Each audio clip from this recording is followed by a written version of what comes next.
Christ Triumphant, a devotional of Ellen G. White, October 16.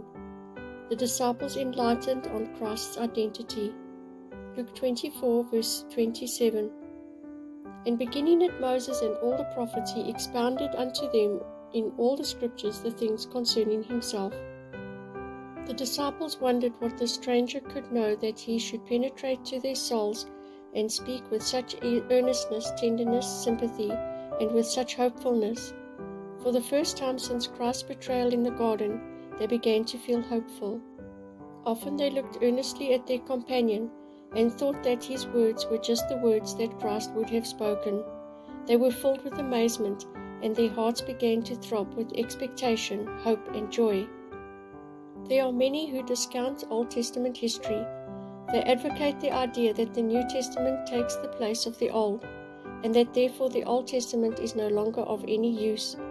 But Christ's first work with his disciples was to begin at the Alpha of the Old Testament, to prove that he was to come to this world and pass through the experiences that had taken place in his incarnation. The rejection of the Son of God was plainly seen by the prophets. Christ would have the ideas of his disciples pure and true in every specification. They must understand as far as possible in regard to the cup of suffering that was apportioned to him. He showed them that the awful conflict that they could not yet understand, but that they should understand, was the fulfillment of the covenant made before the foundation of the world was laid. Christ must die as all transgressors of the law will die if they continue in sin. All this should be, but it would not end in defeat, but in glorious eternal victory. As the disciples were about to enter their house, the stranger appeared as though he would continue his journey.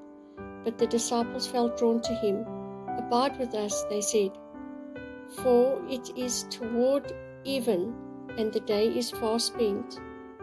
Christ responded to the invitation without making any excuses. He went in to tarry with them. Had the disciples failed on this occasion to press their invitation, they would not have known that their traveling companion was no other than the risen Lord. Christ never forces his company upon anyone.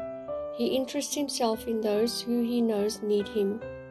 But if they pass along indifferent and careless, never thinking of the heavenly guest or asking him to abide with them, he passes on. Thus many meet with great loss. They do not know Christ any more than did the disciples as he walked and talked with them by the way. Manuscript 113, 1897.